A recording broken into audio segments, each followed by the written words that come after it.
Madi. Aujourd'hui, on se retrouve avec... Ou en fait, ça doit saturer de ouf.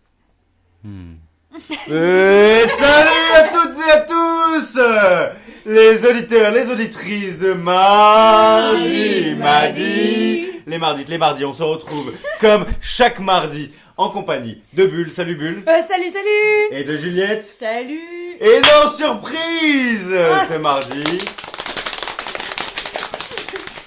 Ok, je crois que ça sature de ouf. On a une invitée spéciale. Bonjour Gaïa. Bonjour Gaïa. Comment vas-tu Gaïa? Ça va très bien, je suis ravie d'être ici. Alors, comment as-tu découvert Mardi Madi? Explique-nous un petit peu. Tu sais, le bouche à oreille. Hein, Oui, la tout le monde notoriété en de ce parle, podcast oui, extraordinaire. bien sûr, on me l'a conseillé. Je comprends tout à fait. Tu fais partie de nos 5 vues sur YouTube en fait. Ouais. 5 000 Juliette. 5 000 abonnés. 5 000. Alors dis-moi Gaïa, qu'est-ce que tu fais un petit peu dans la vie et présente-toi un petit peu en quelques mots si... Très bien, donc du coup, je Si, suis... la première fois. Pardon, wow.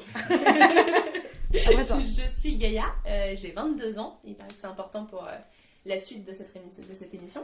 Je suis étudiante, voilà, que dire d'autre Bah ça dépend, Voilà, si c'est tu veux bien. t'épancher en intimité, pourquoi pas, mais... Non, je pense qu'on verra ça plus tard, je vais pas Ok, faire très bien. un monologue. Et alors justement, vous allez voir que dans ce podcast, on va parler un petit peu de nous, on va parler de nos vies, de nos craintes, de nos peurs, de nos espoirs, de nos angoisses. Ça va être génial. Puisque Gaïa, comme tu viens de le rappeler, tu as donc 22 ans. Moi, personnellement, j'ai réalisé aujourd'hui que j'avais 22 ans et demi, tout pile. Wow. C'est donc mon demi-anniversaire. Merci. Joyeux anniversaire. Joyeux anniversaire. Bah, merci. Un joyeux anniversaire. Et en fait, ça me fait un petit peu peur parce que je réalise que donc, demain, je serai plus proche de mes 25 ans que je ne l'étais hier, puisque hier, j'étais plus proche de mes 20. Hier encore. Et pourtant, dans ma tête, je me sens vraiment avoir 20 ans. Si ce n'est moins. En tout cas, ça me fait un petit peu peur. Et c'est pour ça que j'avais envie de poser cette question cette semaine. Question existentielle. Et maintenant, on fait quoi? Et maintenant, on fait quoi? Bulle, j'aimerais que tu nous définisses les termes de ce... Non, je rigole. Alors, Non, c'est alors. parti. Dans ce podcast, donc tous les quatre, Gaïa, Bulle, Juliette et moi, on va essayer de discuter un petit peu de la manière dont on comprend nos vies et surtout nos parcours personnels, professionnels un peu surtout.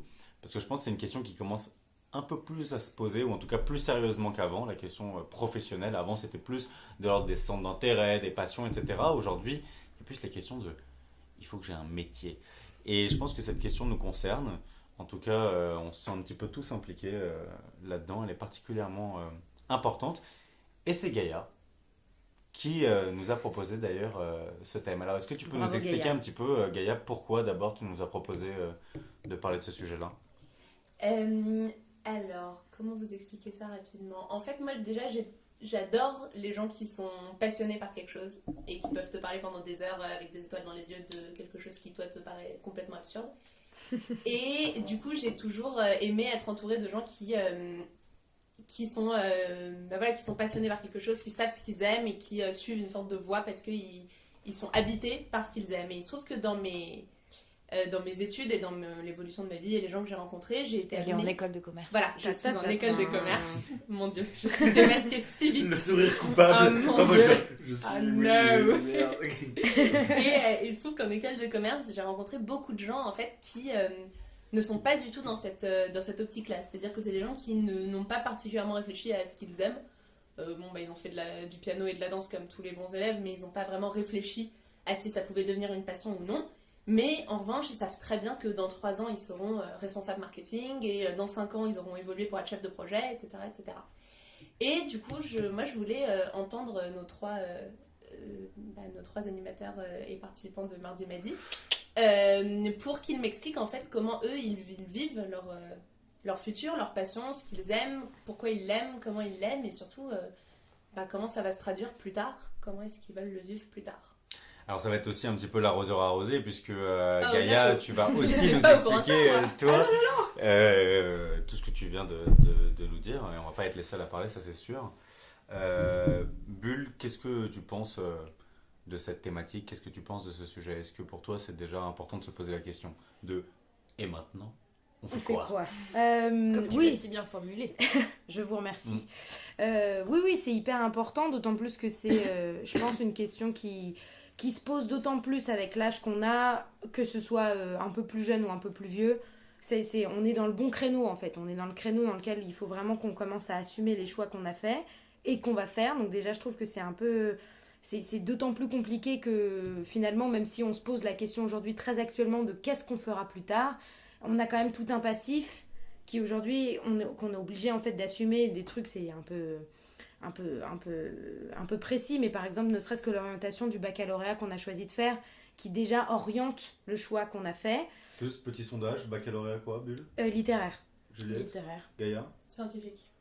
Et moi littéraire. Voilà, on On est en est en majorité. De Gaïa, tu sors. Tu fais le maillon fallait faible. poser la question et du coup je m'en vais. Et d'autant plus que, alors voilà, je me suis paumée dans ce que je Rien disais. dit On a déjà oui. engagé un... Et d'autant plus que, alors là, je vais parler personnellement, pour le coup, moi j'ai toujours rêvé d'avoir une passion dévorante pour quelque chose. Et c'est notamment pour ça que depuis que je suis petite, j'arrête pas de dire que je veux devenir écrivain. Et en fait, je me suis rendu compte à 15 ans, ce qui est quand même à la fois jeune et déjà trop vieux, de me rendre compte que c'était pas si facile que ça. C'est pas parce que je décide d'être écrivain que je vais devenir un génie de la littérature.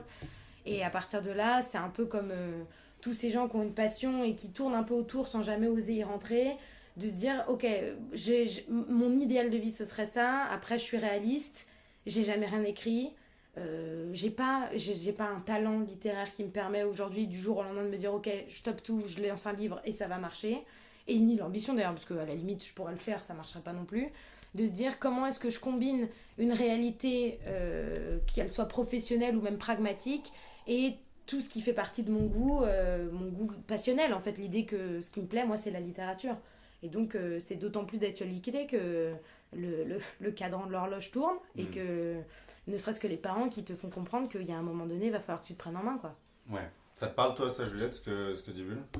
Oui et non, parce qu'en même temps, je pense qu'il faut pas tomber dans le truc de on a 22 ans et demi, on doit savoir ce qu'on veut faire plus tard. Mais par contre, c'est vrai que je pense qu'il faut aussi avoir conscience que chaque choix qu'on décide nous responsabilise. Et en tout cas, c'est vrai, nous ferme, plus que nous ouvre des portes, mais nous enferme d'autres. Et en fait, par un effet de vide et plein, j'imagine qu'il y a un moment qu'on va se communicant. on va se diriger vers quelque chose, enfin vers les choses qui, en tout cas j'espère, qui nous plaisent. Mais moi c'est vrai que par exemple, contrairement peut-être à vous, j'ai hyper envie de travailler vite. Donc du coup quand on parlait hors podcast du fait que toi Ellie tu te sentais plus proche des 20 que des 25 et tout, moi c'est pas que j'ai envie de foncer vers les 25 ans, mais j'ai aussi envie d'aller vite vers ce moment où je vais pouvoir travailler, tu vois, et plus avoir ce truc de ça fait des années que je vais à l'école, que ce soit l'école, le collège, le lycée, la fac, les prépas, et tout ce que tu veux. Il y a un moment où j'ai quand même envie de pas faire plein de choses différentes, mais de faire que les choses que j'ai envie de faire plus tard, tu vois. Bah, je rebondis là-dessus parce que moi je me sens vraiment en tout cas dans la même situation que toi pour ça. C'est-à-dire que moi vraiment cette année j'ai eu un énorme ras-le-bol des cours. Ouais. J'ai vraiment eu l'impression que j'ai passé ma vie assis sur une chaise devant un bureau à écouter des profs parler et j'en pouvais plus, et en gros j'ai vraiment envie de commencer ma vie professionnelle.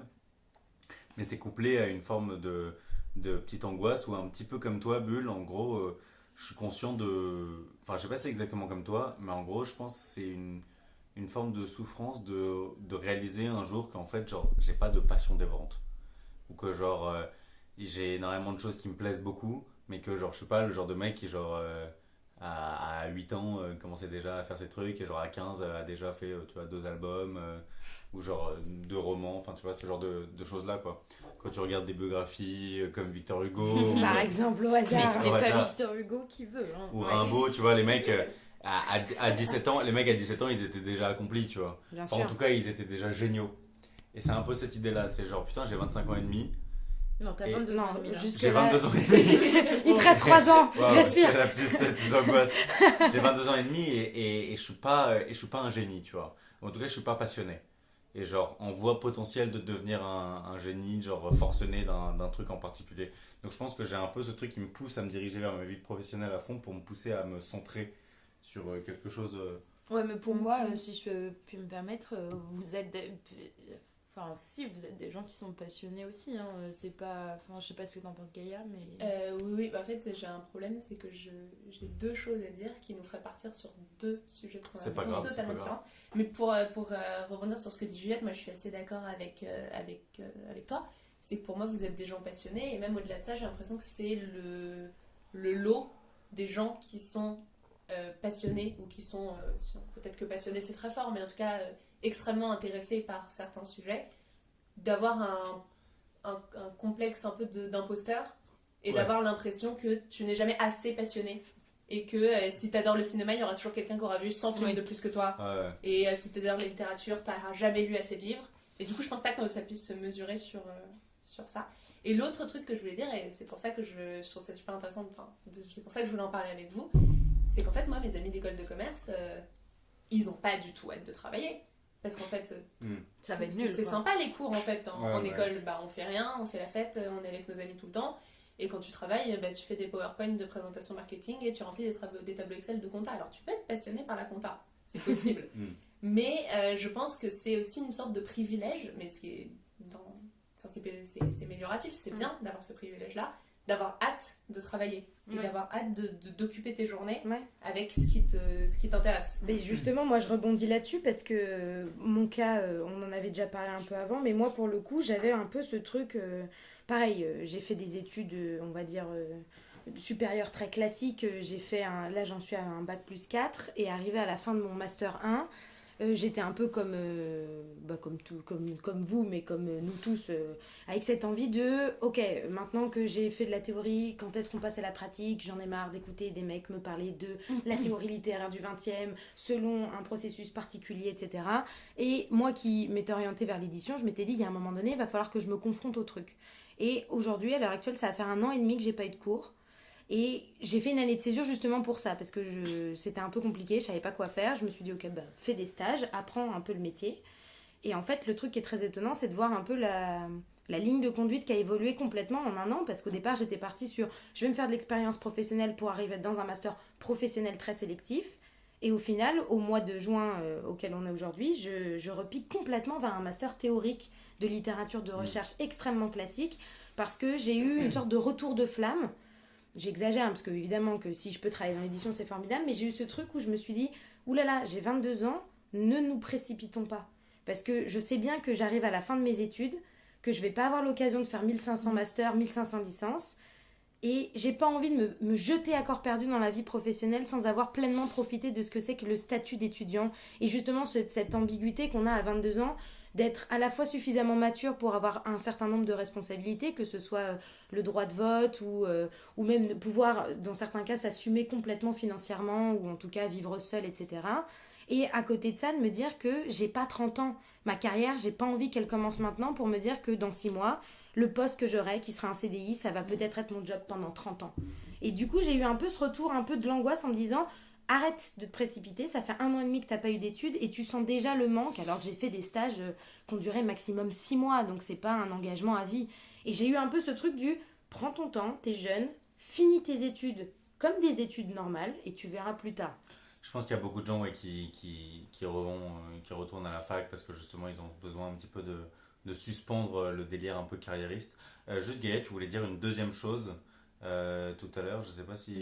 C'était ça. Mes D'accord. amis d'école de commerce, ils n'ont pas envie de travailler. Ok. Et le premier truc, c'est le concept de toutes les des gens passionnés. Donc je pense qu'il y a cette idée, beaucoup de gens qui reviennent à la fac ont un peu cette impression de suspendre en gros le déroulement, la dynamique de leur vie, ou en gros comme s'il fallait accumuler un certain nombre d'expériences, tout ça pour se construire une carrière. Enfin, c'est tout un jargon, tout un vocabulaire de la construction, comme si tu bâtissais un édifice tout au long de ta vie pour parvenir à un résultat final qui arrive peut-être jamais, etc. Ce genre de choses. Toi, Juliette, qui a hâte de travailler, est-ce que tu es dans cette logique? Est-ce que tu es carriériste, Non, mais Juliette? ça se trouve, Non, mais sachant que tu c'est vas pas regretter, nécessairement hein. péjoratif. Bien hein. sûr. Oui, moi, je dis que j'ai hâte de travailler. Je vais peut-être vite regretter aussi, hein, parce que ça va me manquer les 3 mois de vacances d'été et compagnie. Hein, mais... Tu m'étonnes. Ouais, ça c'est un truc Moi, auquel je travaille pas, j'ai pas 3 mois de vacances. Oui, c'est vrai, mais Parce que moi, j'ai réussi, là, ces dernières années, à faire des stages et à aller à tous mes cours, à valider tout ce que tu veux et avoir minimum 3 mois de vacances. Donc, j'en suis assez fière. Sauf que j'en profite parce que c'est mes dernières années où je vais... Enfin, l'année prochaine, cet été va être mon dernier véritable été. Et tout ça pour dire... Ah oui. Le premier été du reste de ta vie. Oui, C'est beau ce donc que toi, tu dis. tu me demandais... Le dernier été du début de ta vie. Ouais, non, c'est hyper triste. Tu me disais, Ellie, être carriériste, machin. Bah, en tout cas, moi personnellement. Machin, j'ai une pensée un peu plus complexe. Oui, Merci Juliette, ça. si, mais moi, je fais hyper attention à tous mes choix. J'ai l'impression que c'est décisif, quoi. Que ça fait 2 ans que toutes mes décisions ont un... Alors, attendez, je me mets en mode lune. Alors, C'est son iPhone qui se met en D'accord. mode. je me mets en mode lune. Alors écoute, Elle sort son déguisement de lui. Là, même parce qu'il vibre. Donc, je mets en mode lune. Et c'est nuit, je crois, mais moi, je dis lune à chaque fois. Moi aussi, je dis petite lune. Ah ouais, en mode petite lune, genre. D'accord, bah vas-y, mets-toi en mode petite Non, mais lune. c'est vrai que chaque décision que je prends, j'ai l'impression m'engage quand même énormément vers un chemin à faire. Je m'explique. J'ai quand même fait post-bac 1 an d'études d'art appliqué hyper général. Après, j'ai fait 2 ans de prépa, donc encore une fois, c'est un... Ok, c'est littéraire, mais c'est quand même hyper Ouais, vaste. c'est très vaste. Ça t'ouvre plein de portes, comme ça t'enferme aussi, mais ça ne précise pas un chemin en particulier. Et c'est après que j'ai hyper spécialisé mes études. Et même en mon master 1 qui s'appelait direction de projet établissement culturel, qui est lié à vraiment la direction de projet culturel, ça est encore pour moi trop large parce qu'il implique des projets culturels qui soient dans les arts visuels, dans les arts vivants, dans le cinéma, enfin tout ce qui est culture en fait. Et c'est mon M2 qui est hyper spécialisé, donc sciences et techniques de l'exposition, que j'attends hyper patiemment, parce que, avec hâte, parce que enfin je me dirige on Tu fais converger tes... Ouais, je fais converger le plus. Là, je pense qu'on ne pouvait pas faire plus précis, tu vois. Et auparavant, même si c'était moins précis, c'est à travers des stages que clairement, j'ai fait tout en art moderne et en art contemporain. Et c'est vrai que maintenant, je peux revenir en arrière si j'ai envie. Bon, j'ai pas envie, mais c'est que c'est cohérent, tu vois, ce que j'ai fait. Donc, moi, j'ai l'impression que si j'avais fait un truc dans le théâtre, un truc en galerie d'art contemporain, je pourrais très bien aussi faire un truc dans le cinéma, parce que pourquoi pas, tu vois. Là, j'ai l'impression d'avoir précisé des choses, et c'est parce que aussi j'ai envie de le faire, tu vois. Mais, par exemple, là, je cherche un stage pour la rentrée prochaine, je vais le chercher dans une optique de... je travaille dans 10 mois, j'ai mon master 2, je suis sur le marché du travail, donc il faut que j'ai un parcours qui est cohérent. Donc, à travers ce raisonnement-là, je suis peut-être un peu carriériste, j'espère dans le bon sens du terme, dans la mesure où je prends conscience que quand je vais arriver sur le marché du travail, il va falloir que je prouve que j'ai ma place, tu vois. Ouais, bien sûr. Et les stages sont pour moi, même plus que les études, la seule manière de montrer que tu as ta place, quoi. Ouais, je comprends. Et toi, Gaëlle, alors est-ce que tu as un projet professionnel en particulier, ou comment tu conçois justement tes expériences sur le mode plus carriériste à la Juliette? Arrête, c'est Je horrible. vais te faire passer pour une sorte de businesswoman, genre. Et c'est très bien. Ou sur un mode plus de papillonnage d'expérience en expérience, qui peut être aussi très bien. Encore une fois, il n'y a pas de péjoratif ou de amélioratif dans ça. Moi je pense que ça a été peut-être un peu plus compliqué comme raisonnement, parce que là en écoutant Juliette parler et Bulle qui disait que jusqu'à ses 15 ans elle voulait devenir écrivain, toi Ellie je sais pas trop, mais Il voulait devenir poète, hein, c'est oui pas voilà c'est ça. À la base, je voulais devenir peinturier. Ouais.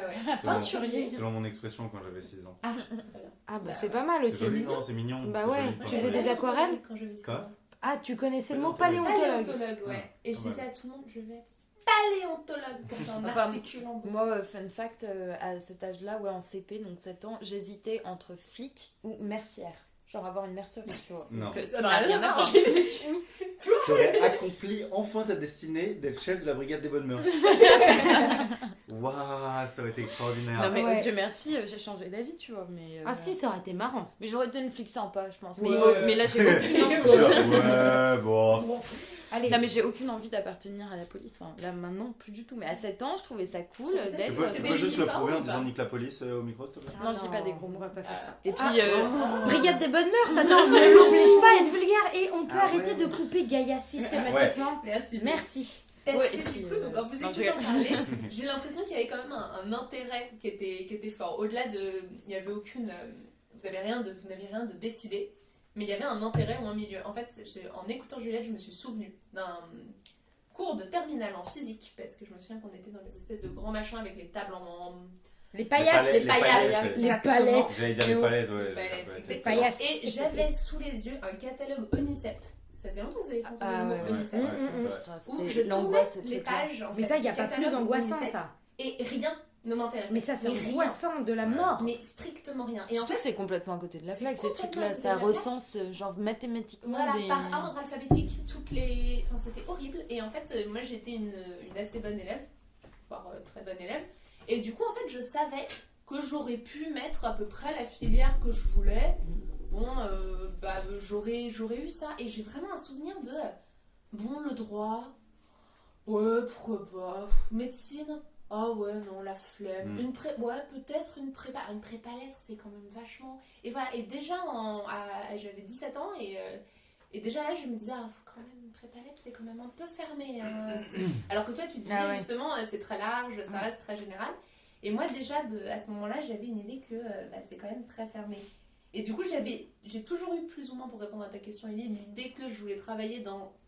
Enfin, je savais que la création m'a toujours intéressée. Ok. Mais je pense à la fois pour une question de confiance en soi et pour une question que j'avais l'impression que c'était pas un vrai métier. Je me suis jamais dit que j'allais faire ça. Et donc je me suis retrouvée en école de commerce. Bon, c'est encore une autre histoire. Il y avait... Pardon. Il y avait un domaine de la création qui t'intéressait en particulier ou c'était le domaine de la culture et de la À création cet en âge-là, général? non. Clairement, au moment où je me suis... C'était plus, en fait, le milieu.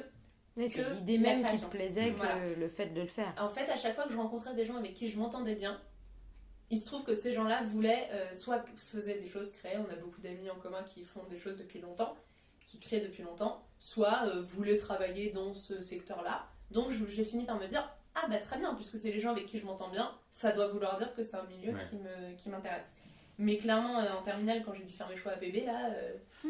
L'angoisse. C'était pas du tout, j'avais rien de Arrivé à PB d'ailleurs. Arrivé à PB Et bon courage à Parcoursup Ouais, et à courage. tous les Et donc, utilisateurs. et alors, tous nos auditeurs.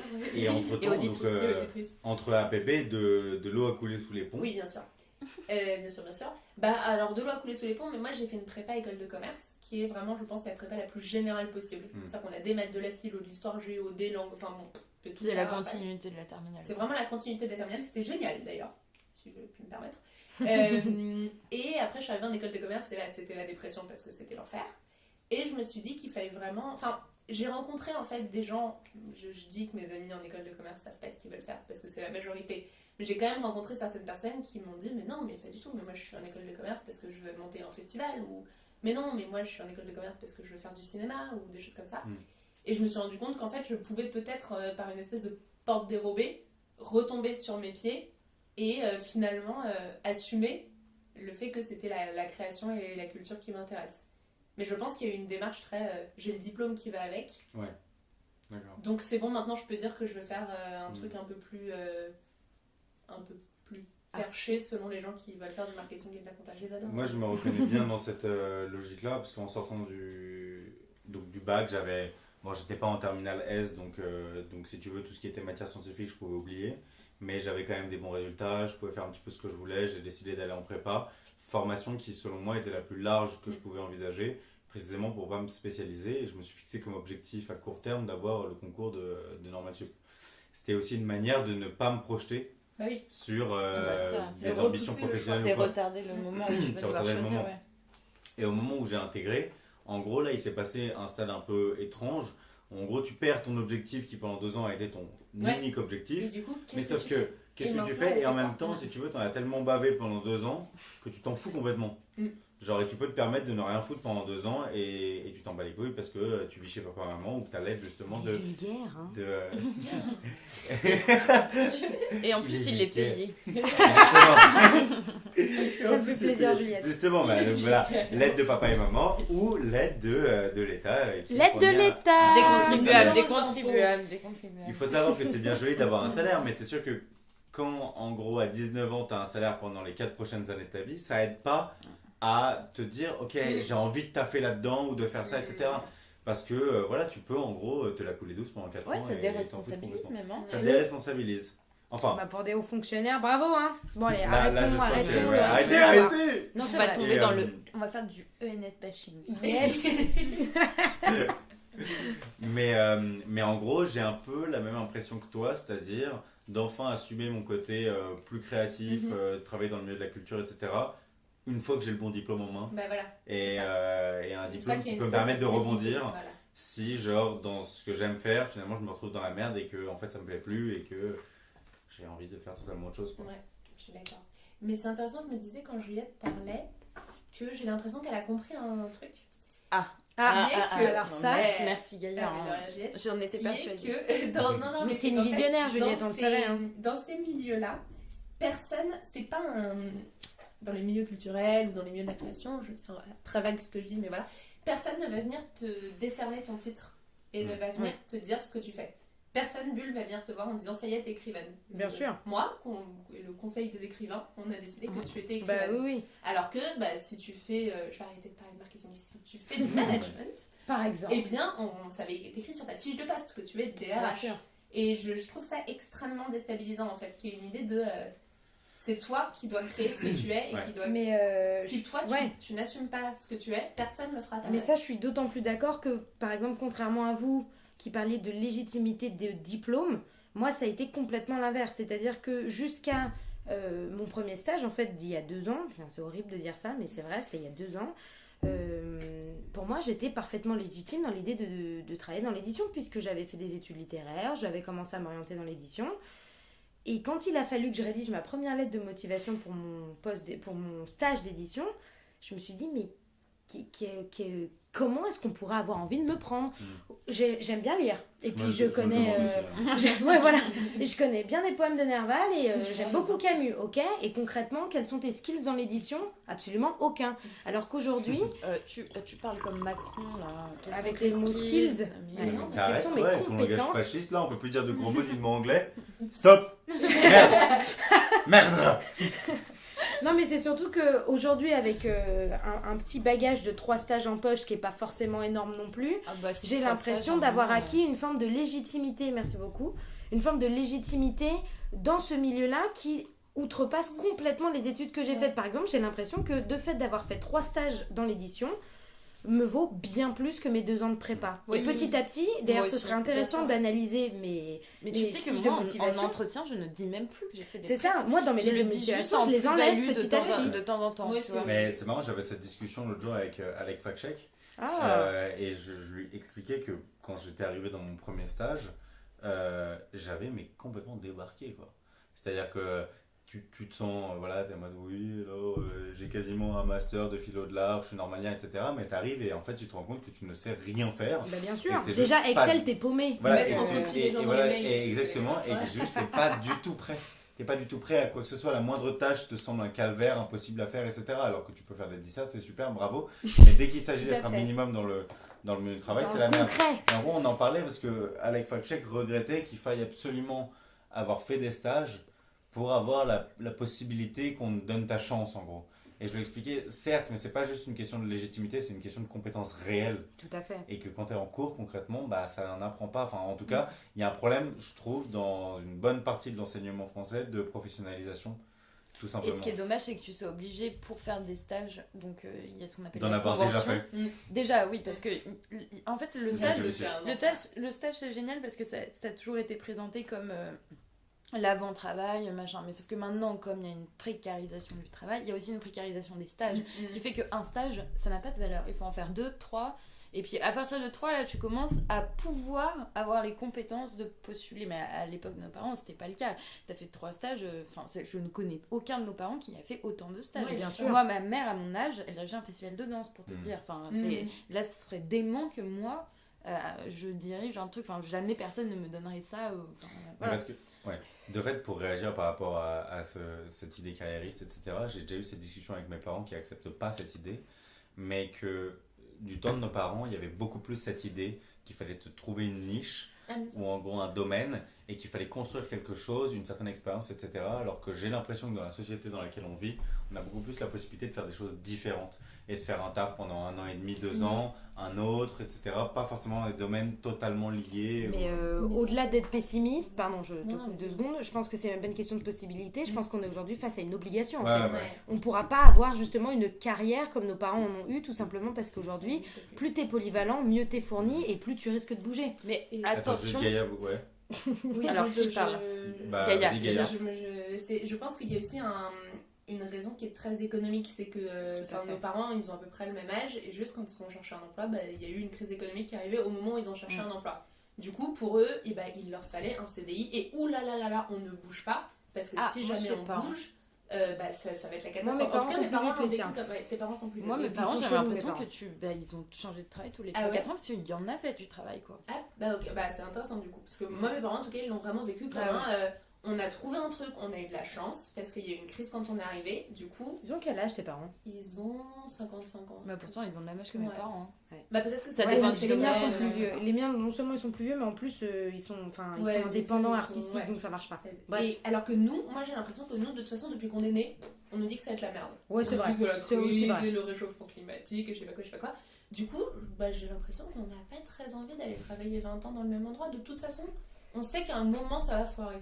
Quoi qu'il se passe, vu que dans notre expérience, il s'est toujours passé un truc qui allait pas marcher. En tout cas, on a assimilé le fait que ça allait être compliqué Voilà, de trouver on un a emploi. Et ça, assimilé. on nous l'a dit dès le plus jeune. Enfin, on On nous est l'a né même pas avec ça, dit, hein. Moi, on l'a j'ai- compris. Ouais, on l'a toujours su. entendu, Mais hein. attention, bien sûr. ce podcast est très centré sur nous parce qu'on est quand même 4 Parisiens, CSP+, à Bien tous sûr. bac plus 5. Je veux dire, on ne parle que de ce qu'on connaît parce que, encore une fois, il y a des gens qui ont, en bout d'une expérience, parce qu'ils sont dans un domaine très spécialisé, très technique ou très pratique, qui trouvent du boulot très vite et c'est pas nos préoccupations de faire 3 stages, machin, ils l'ont jamais eu. Ils Aussi ont qui eu- se professionnalisent dès leurs 15 ans parce qu'ils Oui. vont dans un lycée technique. Non, mais voilà, je précise Professionnel. juste que. Mais Ouais, Juliette, en tant que brigade des bonnes mœurs, a à cœur que la Mais tolérance elle a soit de mise raison, dans Mardi elle a m'a dit, raison de et elle a désamorcer. raison. Elle a Merci. raison. Alors, Mais c'est vrai que c'est Alors- toujours pardon, c'est toujours Alors, elle qui oula. précise ce genre de Wow. truc. Oui, je l'avais déjà précisé sur le travail. Non, mais c'est tout à important. fait. Mais tu Alors, as raison. on n'aura pas dit que ce podcast est dénué d'éléments perturbateurs, Aïe, aïe, de aïe. moments charnières Oh, tournants. Et là, j'aimerais qu'on prenne un petit peu une bifurcation un peu plus existentielle et on reprenne notre question. Et maintenant, on fait quoi? C'est-à-dire, au lieu de parler de nos différentes expériences tout de suite concrètement, etc., Bulle, où t'en es dans ta vie aujourd'hui? Donc, pas que le travail, c'est ça? Au-delà de tout ça, c'est-à-dire comment tu conçois ton activité en soi, occuper ton temps à quoi? Ouais. Et tu vois, on arrive dans un moment où en gros, certes, on peut toujours continuer à profiter de l'aide des parents, ou dans mon cas, voilà, d'une aide de l'ENS, mais qui va finir dans un an. La question se reposera de toute manière. Qu'est-ce qu'on fait, quoi? Ouais, qu'est-ce qu'on fait? Parce qu'aucun d'entre nous n'est rentier Ouais, c'est clair. et n'a un bon pactole qui peut nous permettre de faire quoi que ce soit. Donc, Aucun de nous n'a prévu pour le moment de se marier avec un rentier. Ah bah Ouais. si, justement, moi j'allais vous le dire, je compte devenir duchesse d'ici 2 ans. Donc, D'accord. mais au-delà... laisse-moi savoir. Au-delà de La cette duchesse. perspective, effectivement, on fait quoi? Alors moi, j'ai l'impression, mais je suis peut-être dans le déni, hein, c'est encore une question que je me pose actuellement. J'ai l'impression, très étrange d'ailleurs, d'être vachement plus sereine vis-à-vis de ce truc-là. Alors je sais pas d'où ça me vient, probablement qu'effectivement, comme le soulignait Juliette, ça me vient d'une sorte de confort existentiel que j'ai toujours eu. C'est-à-dire que dans le fond, même s'il faut évidemment que je m'inquiète pour mon avenir, j'ai conscience que je suis suffisamment bien entourée pour ne pas finir SDF si je trouve pas d'emploi dans les 3 prochaines années. Mais au-delà de ça, et je pense que ça vient aussi du fait que j'ai eu différentes expériences professionnelles qui sont plus ou moins bien passées, mais j'ai toujours, en fait, je suis de plus en plus confiante dans les opportunités un peu impromptues qui t'arrivent sur le coin de la figure. C'est-à-dire que, par exemple, les 3 stages que j'ai pu avoir, je les ai obtenus un peu au hasard. J'ai postulé, il se trouve que ça s'est extrêmement bien passé dans 2 des cas. Une fois non, mais ça m'est quand même un peu tombé dessus. Et par exemple, dans le dernier stage que j'ai eu, on m'a quand même proposé un poste pas d'assistante, justement, un poste d'attaché de presse. Alors que voilà, j'ai 22 ans, j'ai jamais été attachée de presse, j'ai pas d'expérience dans ce domaine-là particulier. Et on m'a quand même proposé ce poste sur un plateau d'argent, genre si tu veux le faire, vas-y, parce qu'on me faisait confiance. Et malgré le fait que justement j'ai cette position de me dire ok, calme-toi, reprends tes études, je pense que c'est aussi allié avec une forme de sérénité qui est peut-être une mauvaise sérénité, puisque rien n'empêche que je vais peut-être finir au chômage dans 1 an et demi, hein, on ne sait pas, mais de me dire que ça sert à rien que je me mette la pression, parce que je me mets la pression depuis 4 ans sur il faut que tu fasses des grandes études, il faut vite que tu te professionnalises, il faut à la fois que tu sois très bonne théoriquement et très bonne professionnellement, pour me rendre compte que c'est pas possible et qu'en même temps, peut-être que il suffit d'avoir confiance en ce que tu vas, ce que tu aimes, ce que tu fais. Et ça rejoint un peu ce que disait Juliette sur son truc carriériste, je mets des guillemets, parce que c'est un peu l'idée de bon, bah j'ai des goûts, c'est des trucs qui me plaisent, et je sais que dans le fond, je suis assez compétente là-dedans, et que je vais me laisser porter en fait par ce qui va m'arriver. Et donc maintenant, on fait quoi? Pour l'instant, je fais rien, mais j'ai hyper confiance dans le fait que ça va arriver quand même. D'accord. Et toi, Gaïa? Je suis assez d'accord avec Bulle. Je pense que maintenant, on prend son temps. On se calme sur toutes les pressions, sur toutes les études qu'il faut faire, sur mon Dieu, il faut absolument que j'ai un CDI et un appart et un chien et des choses comme ça. Voilà, je pense qu'on a suffisamment regardé et on a suffisamment appris pour savoir ce qui nous intéresse et ce qui nous intéresse pas trop, et on voit ce qui se passe. Et je pense pas qu'il y ait de pression, je pense pas qu'il y ait... En plus, je repense à ce que tu disais, Bulle, tu fais pas rien, tu travailles. C'est vrai. Tu peux pas dire je fais rien. De toute façon, quoi qu'on fasse, on fait quelque chose et on crée quelque chose et on réfléchit à quelque chose, donc je pense pas qu'il y ait de... Ouais. Maintenant, on se calme et on se déstresse. On va faire une petite minute de yoga. Hein. Une minute de méditation. Ouais, c'est drôle parce que face aux deux meufs chill qu'on a devant nous, Juliette et moi, on va apparaître comme des gros carriéristes ambitieux et tout. En mode genre, vous êtes chill? Nous, on bosse. On va accumuler les expériences. Attendez, moi j'ai plein de trucs de prévus. Mais oui, Alors, Gaïa, explique- c'est elle alors, qui bosse le alors, plus. Je bosse beaucoup. Explique-nous un petit peu ce que tu fais, ce que tu veux faire, quelles sont tes ambitions? Au terme de nombreux stages et de nombreuses expériences, j'ai fini par me dire que ce qui m'intéressait, c'était d'aider les gens que je trouve talentueux à faire des choses. Ok. Parce que souvent, en fait, malheureusement, les gens qui sont très talentueux sont aussi totalement incapables de s'occuper de choses très pragmatiques, du style communiquer sur ce qu'ils font, payer des factures, des choses comme ça. C'est assez vrai ce que tu dis. J'ai l'impression que... Je ne fais pas du tout de généralité, hein, c'est vraiment juste ce que moi j'ai vu. Et que j'ai l'impression qu'il faut les aider, et moi j'aime bien, en fait, cette idée-là. Donc je pense que c'est ça que je veux faire, et en fait, je fais énormément de stages dans ce... Enfin, énormément. J'en suis à mon 4e stage dans ce domaine-là, plus ou moins. Et voilà, et quand je dis on se calme, ça veut pas dire on arrête tout et on s'assoit sur son canapé. Ça veut juste dire on fait les choses qui nous paraissent bien, que notre petite voix intérieure nous dit c'est ça qu'il faut faire, même si ça a l'air d'être terrifiant. Et on s'écoute et on fait ce qu'on a envie de faire. Et c'est ça que j'appelle se calmer, en fait. Ouais, mais moi je suis on se complètement détend. d'accord avec toi. En plus, personnellement, et je pense que c'est partagé avec finalement vous tous, on a quand même ce luxe de faire des choses qu'on aime. Et Bien donc, sûr.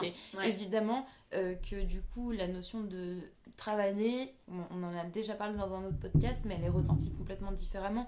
Et donc, du coup, le truc de... Enfin, moi, aller au travail et savoir que j'aime ce que je fais, je le ressens pas du tout comme une contrainte ou quoi que ce soit. Et c'est aussi ce pourquoi que je préfère travailler que étudier, tu vois. Parce que dans les études, j'ai l'impression de pas me retrouver ma place, quoi. Mais c'est... Et donc, comment tu vois ton avenir, toi, Juliette?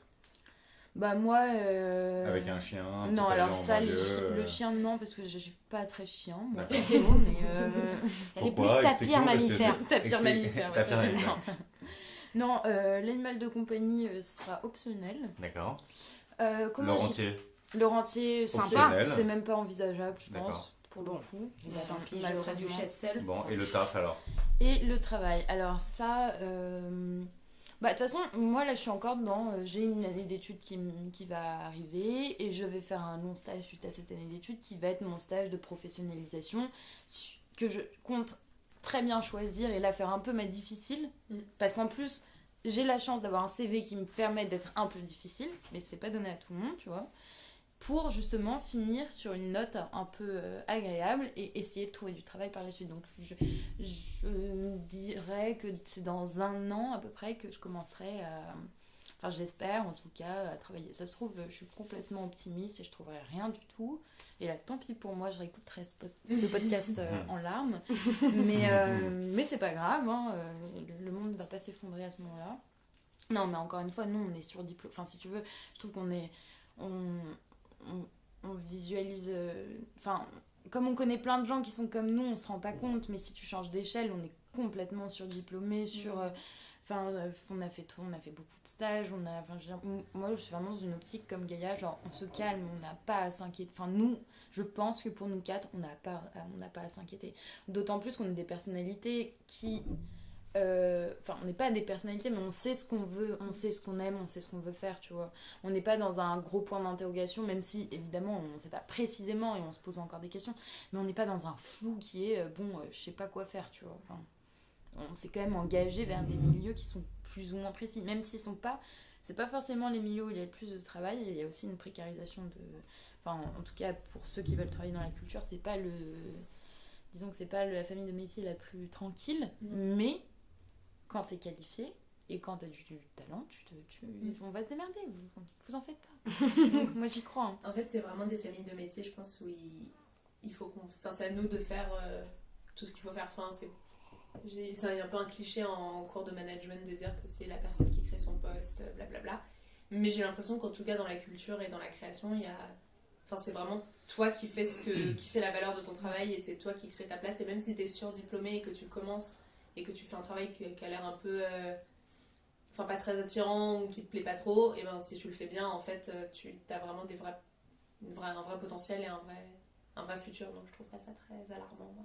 D'accord. Non, mais tu sais aussi, il y a des gens, oui, qui font des grandes études, ils savent pas ce qu'ils veulent faire. Hein. Ah oui, enfin, moi, je trouve, les limite, connais, moi, je suis complètement pour la professionnalisation très jeune de certaines personnes quand la personne est déjà sûre de ce qu'elle veut faire. Si, quitte à travailler tôt, mais à aimer ce que tu fais, moi, je trouve ça plus intéressant que de faire des bac plus 7 et se poser la question à la suite de ta bac plus 8, de ta thèse, et dire, bon, et maintenant, on fait quoi, tu vois, mais sauf que, et maintenant, on fait quoi, t'as 27 ans, à un moment, il faut que tu gagnes ta vie aussi, parce qu'il faut vivre, quoi.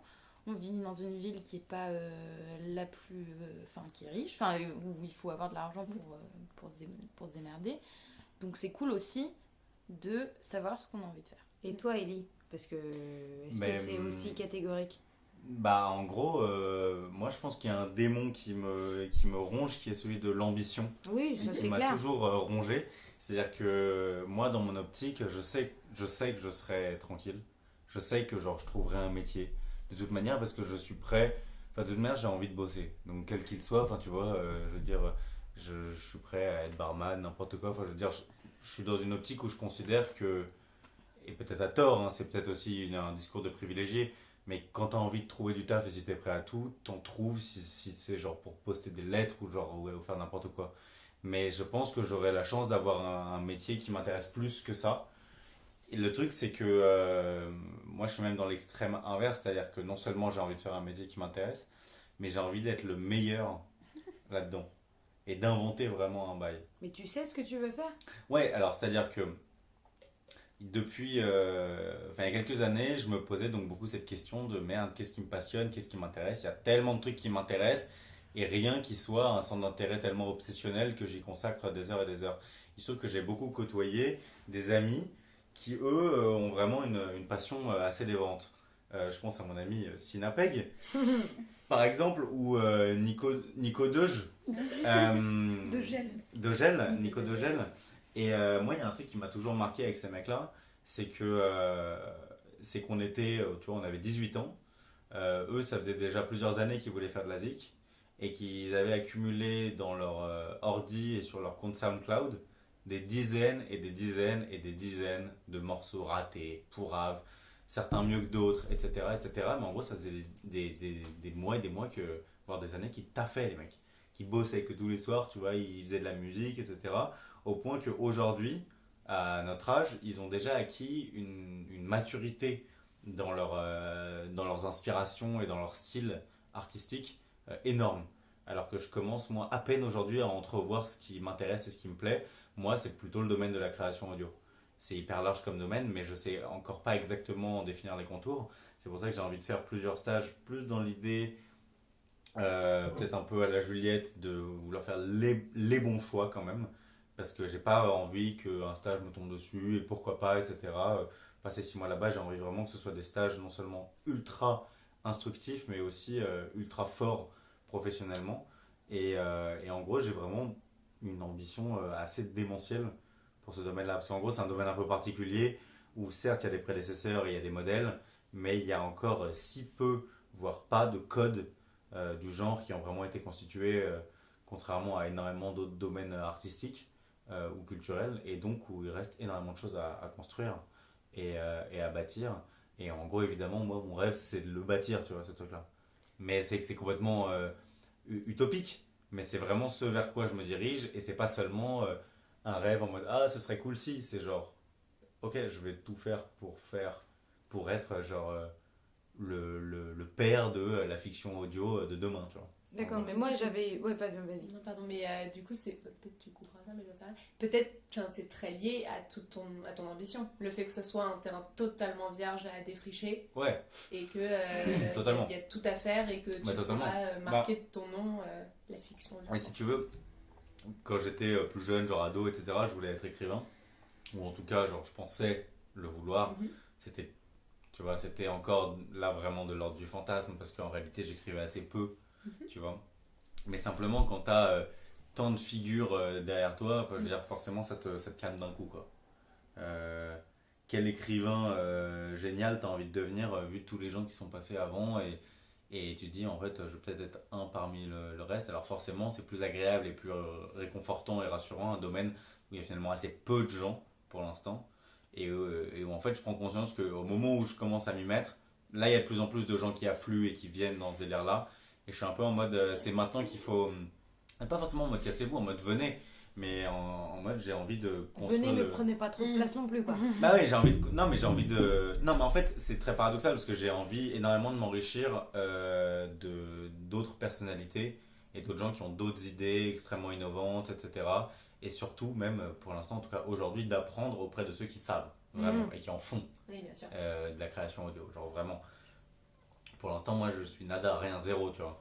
Mais c'est juste que j'ai vraiment cette ambition de devenir quelqu'un par rapport à ça. Et ce que j'appelle devenir quelqu'un, c'est pas genre devenir une figure importante du milieu ou quoi, c'est genre faire des putains de chefs-d'œuvre, tu vois. Mais ça veut pas dire que je vais y arriver. C'est juste genre, c'est pas en mode je sais que je vais y arriver ou quoi, j'ai juste envie de me diriger vers ça et de tout faire pour. Donc c'est juste, à la fois je comprends et à la fois j'ai du mal à me l'appliquer à moi-même, la philosophie un peu du chill ou du on verra, y a des expériences inattendues, etc., des surprises sur la question du monde professionnel. Mais parce que moi j'ai une question qui me... Parce que en fait ce qui m'interpelle un peu dans ce que tu dis, c'est que je te trouve extrêmement catégorique par rapport à... Et c'est pas du tout un jugement négatif, hein. Je te trouve extrêmement catégorique et je suis assez impressionnée du fait que tu sois persuadée de savoir ce que tu veux faire, où tu veux le faire, qui date d'il y a 6 mois. Ouais, et je suis d'autant plus impressionnée que moi, c'est un travail qui, pour le coup, ça veut pas dire que je suis un exemple du tout, mais moi, tu vois, finalement, il y a une truc très logique qui est que à 6 ans, je voulais être écrivain. À 15 ans, je me suis rendu compte que je pourrais pas, donc je me suis dit, je vais quand même rester autour de la littérature. Et à 20 ans, je me suis dit, ce sera l'édition. Qui est un projet où, là où j'arrive à me rassurer, c'est aussi pour ça que je préconise le calmons-nous, ralentissons, c'est que je me dis que finalement si j'ai travaillé à ça jusqu'à aujourd'hui, c'est que dans le fond c'est ma voie parce que ça fait des années que j'y travaille, tout comme ça peut être le cas pour de ce que tu racontais, ton expérience, c'est pareil pour Juliette, c'est à peu près pareil pour Gaïa. La différence avec toi, c'est que jusqu'à il y a 1 an, voire un peu plus, tu étais dans ce flou théorique et aujourd'hui tu arrives à avoir une ambition qui est telle par rapport à un projet qui est si récent que j'en suis, je suis éberluée, mais dans le bon sens du terme. Hein, c'est à la fois vrai et faux en partie, c'est-à-dire que ça a été explicite dans ma tête il y a 1 an à peu près, mais en fait ça fait plusieurs années que je tourne autour de ça. Et juste, je m'en rendais pas exactement compte. Et alors, comment tu t'en es rendu compte que c'est ça qui moi, m'intéresse. Et à quel moment tu t'es dit, c'est ça et ce sera rien d'autre? Ça veut pas dire que ce sera rien d'autre, encore une fois. C'est juste, pour l'instant, c'est un truc sur lequel j'ai envie de me concentrer et de pousser au plus loin possible jusqu'à ce que soit j'atteigne les limites, ce qui pour moi est pas possible, au sens où, genre, voilà, quand tu te lances dans un domaine de création, jamais tu peux te dire j'ai atteint les limites de la création musicale ou genre audio, ça n'a aucun sens. C'est seulement des limites subjectives, c'est-à-dire toi t'en as marre. Qu'est-ce que je disais par là? Que ça faisait longtemps dans ta tête que tu comment tournais ça s'est autour passé? de ça. Bah déjà je pense que la littérature est extrêmement liée finalement aussi à la fiction audio. Oui, bah oui, moi je. Enfin, pour moi, c'est vraiment. C'est pas si illogique C'est une que ça. certaine Hein. Je continuité. dis pas que c'est illogique, je dis juste que à quel moment t'as eu cette. Parce que moi, je le vois vraiment comme une révélation, ce que t'es en train de me dire. En Genre, j'ai une ambition démesurée, mais qui est une bonne ambition, parce que c'est ça qui a un bon moteur, mais qui t'a pris au trip il y a un an. Et je trouve ça d'autant plus étonnant que quand on parlait de passion, moi je trouve que là, ce que t'exprimes, c'est l'expression d'une passion que justement tu disais au début que t'en avais pas. Alors en fait, t'en as une. Comment est-ce que ça t'est venu? Comment est-ce que ça t'a frappé, tu vois? Et surtout, j'ajouterais à la question de Bulle, comment tu... Est-ce que tu en es sûr? Enfin, Alors, ouais. parce Alors, que moi je sais que tous les ans je me passionne pour un truc nouveau. Bon, Ah super. Mais du coup c'est épuisant. L'année Parce que- dernière, c'était la trompette. Ouais. On est heureux d'être sorti de cette période. Maintenant, j'adore le jonglage. en Et fait, du coup c'est fatigant. Parce que dès que j'adore un truc, je me dis ouais mais en vrai ça se trouve dans un an t'en auras marre et t'as pas envie d'en faire ta Ouais. carrière parce que dans un an t'en auras marre. Est-ce que toi tu peux me dire là maintenant droit dans les yeux, j'ai l'impression que ça va durer. ah bon, alors, je commence à répondre au truc de Bulle, mais en fait, c'est tout à fait lié. C'est-à-dire que il y avait plusieurs domaines qui m'intéressaient de plus en plus. La littérature, la musique et l'oralité, la voix. Pas forcément le théâtre, parce que ce qui m'intéressait, c'était peut-être la voix, vraiment, de plus en plus. Et j'ai donc écrit un peu, et je me suis amusé à mettre à l'oral ces textes-là. Mais plus en le pensant comme une mise à l'oral, pas comme un truc à part entière, comme de la fiction audio, tu vois. Juste, tiens, je vais écrire un texte pseudo-littéraire, et je vais l'enregistrer. Et juste en fait, cette réalisation, elle vient plutôt de la confluence entre un désir professionnel et un désir aussi théorique universitaire, où en gros j'ai commencé à réfléchir à, par exemple, tiens, qu'est-ce qui pourrait m'intéresser comme mémoire, etc. L'année dernière, enfin au début de l'année dernière. Et donc voilà, au début j'étais parti sur un délire de les contes, la figure du conteur qui m'intéresse beaucoup. Et là je me suis souvenu en fait que depuis longtemps j'écoutais quand même des podcasts et quelques fictions audio, et même quand j'étais petit j'en écoutais pas mal, et pour le coup quand j'étais petit c'était vraiment un truc qui me passionnait. C'est-à-dire que tous les soirs systématiquement, et là c'est peut-être un truc, une passion où je m'en rendais même pas compte, de mes 8 ans à mes 14 ans. Après j'ai un peu arrêté, mais tous les soirs j'écoutais des fictions audio en fait, des livres, des CD Les audio, CD audio d'Harry Potter. voilà, Ouais, moi, d'Harry Potter, les contes de Monte Lui, Cristo. c'était le conte de Monte Cristo. Non, mais- Nous, on c'est était Harry Harry Potter, Non, mais- lui, il était Bernard Alexandre Giraud de Dumas. Harry Potter. Waouh. C'était le conte de Monte Bah, il est Cristo, mais il y avait Renaissance, aussi les contes d'Umawaka, tu vois. Enfin, je veux dire, c'était ou les contes du chat perché, tu vois. Et en fait, Ouais, j'écoutais Harry ça pour me Potter, détendre, mais j'adorais ça. D'ailleurs, pour Harry Potter, je vous conseille le livre audio de Bernard Bah Giraudot. oui, bien sûr. Ah la Les vache, il fait de la Harry pub. Potter. Tu Ça y sais est. que quand Qui il est est- mort, Ouais. et ben mon cœur s'est brisé. J'ai vraiment l'impression qu'une figure de mon enfance Et était écoute, morte. moi aussi, parce que figure-toi que les contes d'Umawaka, c'est Bernard Giraudot. Ah. Et que les contes d'Umawaka, c'est vraiment le truc qui m'a Alors, bercé Bulle et pendant moi ne toute mon connaissons enfance. pas Bernard Giraudot. Et Je bah, sais c'est pas, je vais vous faire écouter en c'est un off parce que acteur. c'est juste Et génial. il a lu. Bah moi C'est je juste connaissais que Harry génialissime. Potter. Bref. Bref, et en gros, en fait, je pense que j'ai pas réalisé que c'était une passion avant de vouloir me lancer dans un délire professionnel. C'est-à-dire que ça s'est fait de manière simultanée. C'est-à-dire qu'à partir du moment où je me suis dit, j'aimerais bien me trouver une passion, ce qui est une expression ultra paradoxale, hein, bien sûr. Tout à fait. Mais je dis ça parce que j'aimerais bien avoir une passion et j'aimerais bien me trouver un stage ou un truc pro. J'en ai marre des études. Et il se trouve que voilà, j'ai voulu chercher un stage. Je me suis dit, ok, concrètement, le stage, ma recherche de stage est venue en même temps que ma recherche pour mon sujet de mémoire. Et là, ça a convergé. Tac, c'était genre plus ou moins la fiction audio ou la création audio en général. Alors, après, je pourrais pas te dire exactement si c'est vraiment une révélation ou quoi. Pour répondre à ta question, Gaïa, non. Je peux clairement pas te dire que c'est ma passion, que ça va être les 50 années à venir ou quoi. Pas du tout. Mais ça, pour ma Je dis part, juste que- le problème, c'est qu'on sait jamais, Oui, quoi. Ouais, oui, tu sais on jamais. sait C'est jamais. juste que genre en Mais gros. je pense que nos amis Nicolas Degel, Sinapeg et François Crêpe peuvent dire que François Crêpe, c'est le plaisir. meilleur blaze. Hein. Ouais, je suis François d'accord. Crêpe, j'adore. Peuvent dire que à défaut d'être leur passion toute leur vie, en tout cas là Ouais. ils sont plutôt sûrs que ça les Ouais. intéresse Ouais, sur 20 ans. Ouais, bien tu sûr. vois. Mais je pense que C'est vrai. pour ce qui est de la passion, enfin, en tout cas dans cette situation-là, moi je le conçois un petit peu comme l'amour, au sens où en gros, quand tu tombes amoureux de quelqu'un, Waouh, C'est c'est super tellement beau, beau ce qu'il dit. Non, mais quand tu tombes amoureux de quelqu'un, C'est à long terme. genre quand t'es jeune, Tu sais pas. non mais. Non, mais- Il y a une- intervention Juliette. Il y a une partie de toi, qui est évidemment consciente que genre non, ça va peut-être pas durer jusqu'à la mort mais et vous bah, n'allez tu pas t'en fous. vous embrasser et en même temps expirer dans un dernier soupir simultanément. Enfin, tu vois, genre, Comme c'est la ça. fille de Victor Hugo. Merci, Ouais. comme Léopoldine. Enfin, tu vois, je veux dire, tu tombes amoureux, je sais pas, à 20 ans, genre, il y a une partie de toi qui te dit, ouais, non, ça, peut-être qu'à 60 ans, je serai plus avec lui ou elle, tu vois. Mhm. Et en même temps, c'est tellement triste de ne pas Ok, le je comprends. penser. Tu vois ce que je veux dire? Ouais, je Que comprends. tu as forcément envie de t'imaginer que oui, ça D'aller va être au pour bout. toute la vie. Bah, t'es Tu dans vois. un court terme / long terme. quoi. Bah, t'es en même temps, genre, en même temps, c'est pour toute la vie. Elle est hyper pragmatique, j'adore. En même temps, c'est pour toute la vie. En même temps, bah, il y a la partie pragmatique de toi qui dit, bah non, peut-être pas, tu vois. Et donc, bah, moi, je suis un peu dans ce délire là, c'est-à-dire, je vais même pas être capable de créer ce que j'ai envie de créer maintenant si je me dis pas, genre, vas-y, la fiction audio, c'est genre ma life, tu vois. D'accord. My life, tu vois. C'est ma life. Et en même temps, bah, peut-être que, genre, dans 30 ans, chape, tu vois. Ok. Et ça t'angoisse pas? Parce que moi, typiquement, ça c'est un truc qui m'angoisse de me dire, ça fait 15 ans que je me Moi dis, aussi. bon heureusement ça fait pas 15 ans, mais ça va bientôt faire 10 ans que je me dis que je veux bosser dans l'édition, et de me rendre compte par exemple dans 10 ans, qu'en fait c'est pas du tout ça.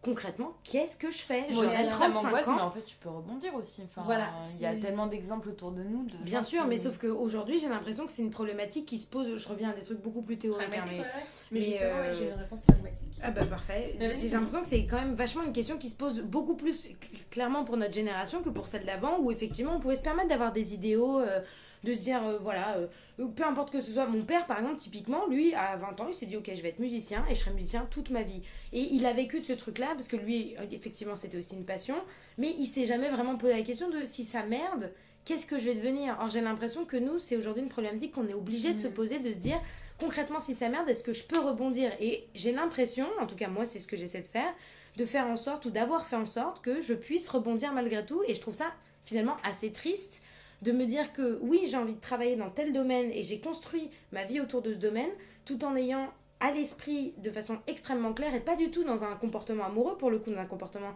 extrêmement pragmatique, de me dire cette chose tu vas l'avoir mais peut-être pas toute ta vie, que ce soit de ton propre chef ou des conditions extérieures qui vont dire tu vas être obligé de changer de secteur. Et moi ça c'est un truc qui m'angoisse beaucoup dans ma vie professionnelle, de me dire que soit j'aimerais plus ce qui m'a passionné pendant 20 ans et que j'aurais plus justement cet esprit un peu fougueux de la jeunesse de me dire c'est ma passion, j'en ferai toute ma vie, ou à l'inverse que malgré le fait que ce soit ma passion, le monde externe me rappelle que ça fonctionne pas comme ça maintenant et qu'il va falloir que je me reconvertisse. Et ça me fait peur. Mais en fait, 2 points. Petit A.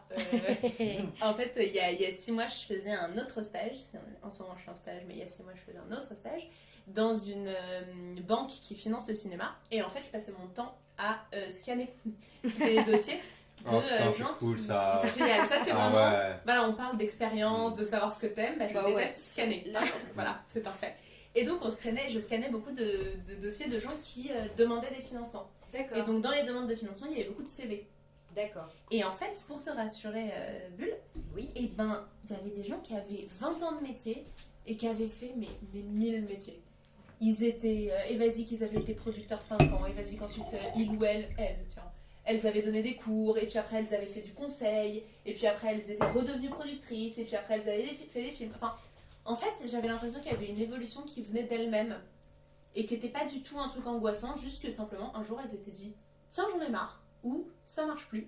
Mais en fait, j'ai acquis suffisamment de savoir et d'expérience pour pouvoir faire autre chose. Voilà, du coup, je pense pas que ça soit. Enfin, il y a forcément un moment où il va falloir changer de métier, où il va falloir chager de. Puis même en plus, toi, t'es dans l'édition, c'est tellement un métier qui va évoluer aussi à travers le temps que ta vision de l'édition va devoir évoluer aussi Bien sûr. à travers ce processus de changement. Enfin, j'imagine. Ouais, personnellement, ce truc qui m'angoisse pas parce que, enfin, moi, ce qui m'angoisserait, ce serait de. J'ai l'impression de me caricaturer moi-même. Genre, Échouer. non, ce qui m'angoisserait. Non, trop pas. En Ah, fait, c'est yes. justement ça le truc. C'est-à-dire que j'ai pas peur de l'échec. Mhm. J'ai peur de pas me donner à fond. C'est juste, moi, ce qui m'angoisse, c'est juste de pas me donner à fond pour C'est réaliser pas un truc. Peur de pas te donner à fond, tu te donneras à fond. Enfin, c'est logique en fait. Enfin, moi, je suis dans l'optique que ça marche, c'est cool, ça foire, c'est pas grave. Ça s'arrête dans 5 ans, ça s'arrête dans 60 ans. Juste, genre, je me donne à fond, tu vois. Et ça, c'est un truc qui fait que genre j'angoisse pas. Et je pense à un autre truc, je pense qu'aussi on nous a beaucoup conditionnés pour compartimenter les métiers.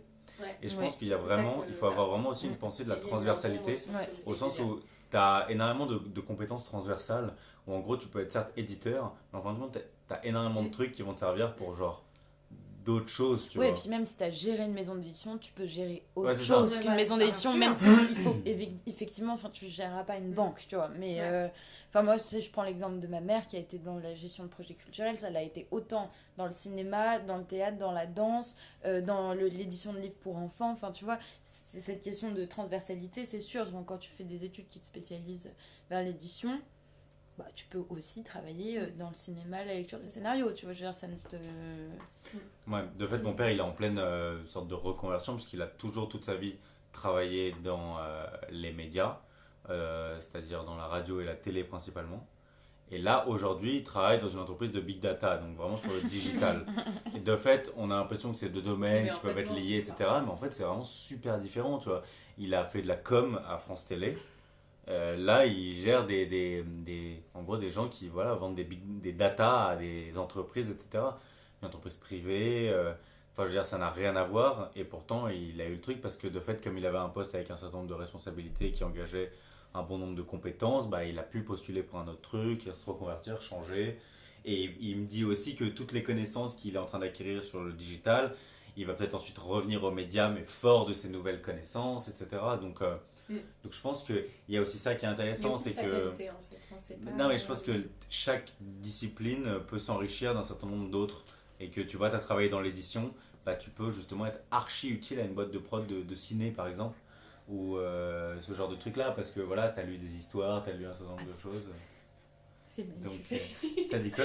J'ai mal lu. Juliette, la dramatique. Comment ça, t'as mal dit quoi? Qu'est-ce J'ai que cru tu... qu'on était à 1h23 de podcast, mais on est à 1h01 Ouais. et 23 secondes. Ah, d'accord. Tout va bien. Donc, voilà. Et moi j'ai un petit B, du coup c'est Ah oui, le petit Ah oui, on t'a coupé. Bulle et Juliette, est-ce que, parce que Ellie disait quand j'étais petit, je me rendais pas compte que c'était une passion, mais j'adorais les CD audio. Moi je me suis découvert une passion quand j'étais petite, je me rendais pas compte que c'était une passion. Vous aviez un truc où un C'est jour. quoi, juste toi, parenthèse? En fait, moi je suis fille unique, et du coup quand j'étais petite, je passais mon temps à. Lire, non?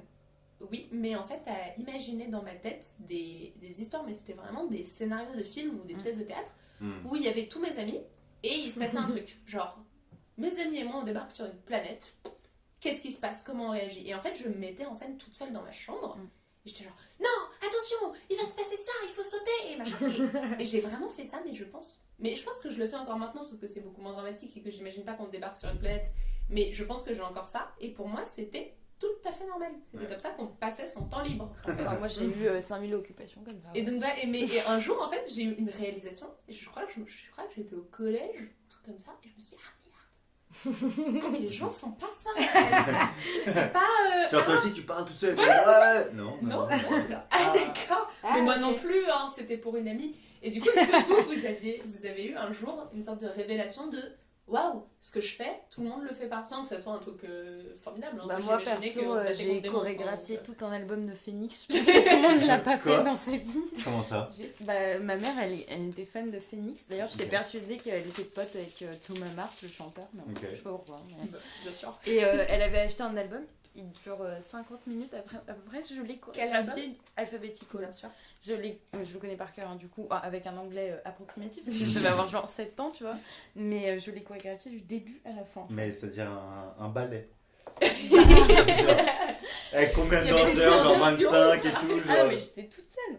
Mais Mm. je sais qu'il y a sur certains morceaux, j'étais réflexe de geste, parce que je l'ai tellement saigné cet Wow. album que Incroyable. je me souviens par cœur, tu vois. Mais non, mais pour moi, en fait, c'est vraiment des trucs d'enfant, genre bah, chorégraphier de la musique. J'ai eu des films, enfin évidemment, j'ai fait plein de films dans ma tête. Le plus connu étant L'Assassino auprès de nous, quand même. Mais ça, C'est c'est un genre- rêve, ça, ça, c'est un là- rêve et c'est plutôt récent. Oui, mais c'est Oui, un mais rêve attends, film. Enfin, C'est un c'est vrai vrai film. que- Elle est persuadée qu'elle a quand même écrit, Écrit un- réalisé ouais, Hiroshima ouais. mon amour, Ah, enfin, oui, grâce à ça. aussi, quand même. Ouais. Ça, Dans c'est ma quand même tête. monstrueux. Je suis sûre.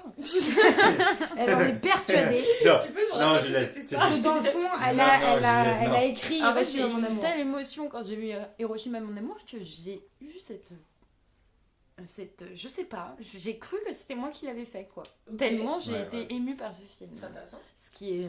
c'est la première fois que ça m'est arrivé et ça ne m'est jamais réarrivé, tu vois. Voilà. Tu l'as revu depuis juste en... Non, j'ose pas trop, en Moi, fait. je l'ai jamais vu et il faut que je le vois si c'est si important. Il est superbe. Il faut le lire et le voir, je pense. Hein, mais... Il est Parce super. que, indépendamment, c'est deux œuvres complètement différentes et qui, pour moi, elles sont même pas hiérarchisées tellement on est au top, pour moi. On est au D'accord. top du top. En même temps, c'est moi qui l'ai fait, donc... Et toi, Bulle, alors Moi, j'ai pas eu vraiment de truc où je me suis dit, il y a que moi qui le fais, parce qu'en fait, tout simplement, enfin, j'ai pas l'impression d'avoir fait des trucs particuliers. Moi, je me souviens juste d'une fois en particulier. Comme moi aussi, étant fille unique, fallait que je m'occupe. Donc, moi, j'avais deux occupations en tant que petite fille unique. C'était simple. J'avais la lecture et les jeux vidéo. Parce que je pareil, jouais moi, j'avais pas seule le de droit. mon côté. J'avais le droit, heureusement. Pareil qu'il fallait Mais utiliser les livres. justement, avant la lecture, j'avais comme Quelle toi, idée. j'avais Quelle beaucoup de... Quelle Vraiment, Quelle quelle intimité. Tu regrettes maintenant. Oh putain, Aurore, elle fait une soirée le même jour que Non, ma non, soirée. mais t'inquiète. Ça, c'est du off, Juliette. Ça, C'est c'est du off. Ça, c'est en ligne. Et qu'est-ce que je voulais dire Eh bien, étant fille unique, Oui, tu étant avais deux fille unique, passions, j'avais deux les passions. jeux Et en vidéo fait, et la lecture. avant la lecture, j'écoutais des gens qui me lisaient des livres. Et j'écoutais notamment mes parents. Et je me souviens d'une scène. Donc, c'était avant que je sache lire. Donc, je devais avoir entre 5 et 6 ans, du coup, puisque c'est à peu près au CP qu'on commence à lire. J'étais dans ma maison dans le sud, dans ma maison de vacances, ça s'appelle Bagnols-en-Forêt. Très belle bourgade, nichée au cru du Vallon si vous voulez y aller. Ah, Mais c'est il y a la des pub. lois, Putain, faites chacun il va de sa petite pub ce soir. Bien sûr, bien sûr. Bien sûr. Les Les placements de produits. disquettes vendredi. C'est gratuit. Et mon père, ou ma mère, je ne sais plus, me lisait un bouquin sur le canapé de notre salon. Et à un moment donné, mon père ou ma mère, comme d'habitude, en a eu marre parce que ça faisait 1 heure qu'il me lisait le bouquin et il en avait marre. Et donc Et il tu m'a ne dit, dormais pas. et je ne dormais pas, et il m'a dit, bah voilà, on s'arrête là, on fait une pause. Et moi, j'étais extrêmement frustrée. Je me disais, mais c'est injuste, quoi. Moi, j'ai envie de savoir la suite de l'histoire et je suis dépendant de quelqu'un qui ne veut pas me lire la suite de l'histoire. Et donc, je m'étais fait une promesse. Je m'étais dit, le jour où je sais lire, je lis tout le temps, ce que je veux, quand je veux, n'importe où, n'importe quand, jusqu'à n'importe quelle heure.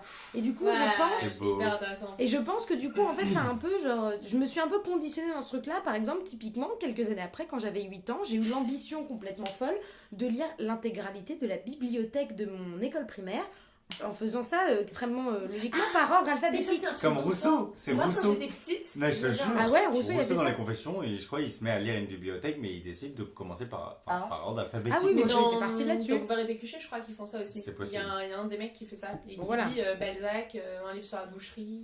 Ah ouais, ça oui, doit c'est être pas sympa, conservé, tu passes quoi. du coq Donc à l'âne, voilà, quoi. c'est pas du tout original, mais voilà, je m'étais fixé des objectifs, genre je vais lire tout ce que je veux. Et du coup, en vrai, je pense que ça a été grave conditionné parce que du coup, en plus, pareil, comme j'avais concrètement 2 occupations, c'est-à-dire les jeux vidéo et la lecture, et que à l'époque, les jeux vidéo c'était quand même assez mal vu parce que tu t'enfermes, t'es devant un écran, t'es jeune, t'es machin. J'avais Et un tu lis pas de livre. Et du coup, voilà, du coup, il fallait toujours que je compense, donc j'avais toujours ce truc du je vais lire, je vais lire, je vais lire. Et je pense que c'est aussi pour ça que je me suis dit que j'allais devenir écrivain. Et c'est pour ça qu'au fur et à mesure que je grandissais, je me suis dit arrête avec ton ambition débile de vouloir devenir écrivain alors que tu n'écris rien. Et où il a fallu, et j'ai voulu me trouver quelque chose qui tournait autour de ce truc. Donc c'est voilà, c'est le genre de... Jusqu'à ce que tu fasses partie d'un comité de lecture dans une maison d'édition et que tu doives te farcir un nombre de bouses littéraires incalculables tous les jours. Tout où à tu fait. n'es plus en mesure de lire ce que tu veux quand tu veux. Voilà, mais en final, ça rejoint un peu le truc démesuré de l'enfance, de me dire je m'en Yes. fous, je lis autant que je veux, quand je veux, quitte à ce que ce soit 8 heures par jour. Gaïa, tu voulais dire un truc? Que moi aussi j'avais ça comme bulle, le truc très méthodique de je fais tout comme ça. Mais non, j'étais en train de me dire. Alors j'ai une question orientée. Juliette, est-ce que toi aussi t'as eu ce truc comme bulle de te réfréner dans ce qui te passionnait? Genre de... Bah non, mais bulle qui s'est dit non, mais arrête, tu vas pas devenir écrivain finalement, c'est compliqué. Bah, peut-être qu'au fond de moi, je voulais peut-être être... Enfin, je sais pas, est-ce que par exemple le fait de chorégraphier tout un album... Non, bon, j'allais dire n'importe quoi. Je sais pas, je pense que oui, à un moment... Enfin, non, juste je me suis rendu compte que... bah, tu vois, si j'ai fait des études d'art appliqué, c'est peut-être que je voulais un moment, genre, être dans la pratique. Et maintenant, je me retrouve plutôt du côté des gens qui valorisent les gens qui font de la pratique, mais qui ne pratiquent plus, quoi. Même si j'ai des occupations pratiques, bah, avec Synapeg notamment, en vidéo, musique, là. et maintenant en musique avec Emma Mort. C'est horrible comme nom. On fait un nombre de placements de produits dans cet épisode, c'est monstrueux. Incroyable. D'ailleurs, Juliette cherche un stage. Avis, Avis à avis. tous nos éditeurs. Non, c'est moi, je vais me débrouiller par d'autres moyens. Et C'est sûr que vu l'audience de Marie m'a dit, t'as eu tellement de prétendants et Des prétendantes. propositions. Mais oui, je pense que c'est pas anodin aussi si je suis passée de l'autre côté. C'est qu'à un moment, il y a un moment où tu... je me suis dit, genre, non, en fait, je suis peut-être moins bonne dans ça, quoi, tu vois. Parce que là où ma question est orientée, c'est que moi je sais que j'ai beaucoup manqué de modèles féminins, de femmes qui faisaient des choses où je me disais ah ok, donc on peut faire ça. En fait, j'ai le droit de faire ça, je peux faire ça, ça existe comme métier. Et il y a très peu de femmes que je peux citer en exemple qui m'ont vraiment inspirée. Et toutes ces femmes que je peux citer en exemple et qui m'ont vraiment inspirée, et ben elles sont arrivées assez tard. Donc c'est pas du tout pour dévier en sur fait, le si podcast je suis sur le complètement féminisme. d'accord Mais avec je trouve toi. ça intéressant parce que Ellie veut devenir maître du monde apparemment. Non, Non, mais il a plein de modèles. Si, mais en fait, masculins. Maître du monde audio-fictionnel. Ça fait plaisir. Moi aussi, je suis complètement d'accord avec toi. Parce qu'en fait, et la dernière fois, je sais pas pourquoi j'y ai pas pensé quand tu m'as posé la question, mais c'est vrai que de temps en temps, j'y pense. C'est-à-dire que, bon, au fond, j'ai quand même aussi fait des études de cinéma et je fais quand même des vidéos et tout. Mais j'ai besoin d'avoir cet appui avec Sina pour me conforter dans l'idée de je le fais pas toute seule, parce qu'en fait, toute seule, j'aurais jamais le culot de montrer quoi que ce soit, tu vois. Et c'est parce que je suis avec une deuxième personne que je suis plus à l'aise à les montrer publiquement, tu vois. Et j'ai pas du tout continué dans cette voie-là, même si au fond du fond, j'ai des projets, tu vois. Ouais. Et je les ai. Mais c'est pas des projets que je veux professionnaliser, c'est des projets que je veux utiliser en passe-temps, entre guillemets. Mais c'est pas péjoratif. Non, mais pour toi, quoi. Mais vraiment, c'est tout aussi important que ce que je veux faire plus tard. Mais par contre, je veux pas que ce soit mon gagne-pain, quoi, en gros. Mais c'est vrai que si, en fait, j'ai énormément de projets de création, mais que j'ai du mal à mettre aussi peut-être comme toi, parce que on ne m'a jamais dit, ou on ne m'a jamais fait comprendre que ça allait être facile, ou que je pouvais, et effectivement, moi, mes modèles, c'est des hommes, tu vois. Oui, c'est ça. Et en fait, on a beau dire, c'est extrêmement différent quand c'est des hommes. Et du coup, effectivement, moi, je me rends compte. Je pense que c'est une question ultra fondamentale. Et j'aimerais bien d'ailleurs qu'on y consacre un épisode entier de Mardi Madi, parce que là, l'épisode touche à sa fin. Ouais. Je sais que c'est un peu frustrant d'arrêter à ce moment-là, mais là, pour On le fait coup, une c'est partie toute une thématique qui nécessite plus que 5 minutes de traitement. Ouais, mais comment on dit ça quand on annonce, il y a un terme en C'est un anglais. effet de teasing. Un petit C'est effet du de teasing, Un oui. petit C'est du Finger. teasing sur un épisode de Mardi Madi qui serait à la croisée des chemins entre monde professionnel et genre. Et genre. Les gens. Je pense que c'est un questionnement intéressant. D'ailleurs, Gaïa, tu pourras revenir. Tu es la bienvenue Je serais ravie de dans ce revenir. podcast. Pour conclure, j'aimerais bien revenir une ultime fois sur la question et interroger chacune d'entre vous. J'aimerais bien que chacune d'entre vous me réponde en 5 mots maximum. Juliette, et maintenant, on fait quoi? Voilà, j'ai envie de 5 dire mots. tout bêtement, on fait ce qui nous plaît. On fait ce qui nous plaît. Ok. Ce qui nous plaît. Ok. Bulle. Maintenant, on fait quoi On part en vacances d'été. C'est le mois de juin, relax, il fait beau, profitez du soleil, bronzer un peu avant la rentrée, et on se posera la question plus tard. D'accord, on part en vacances d'été. Dolce Vita, quoi. Dolce Voilà. Vita. Donc, ce qui nous plaît, Dolce Vita. Gaïa, On fait ce qui nous rend fiers. on fait ce qui nous rend fiers. C'est beau, c'est beau. On fait ce qui nous rend fiers. Et Ellie? Et moi, je serais plutôt partisan de on fout le sbeul.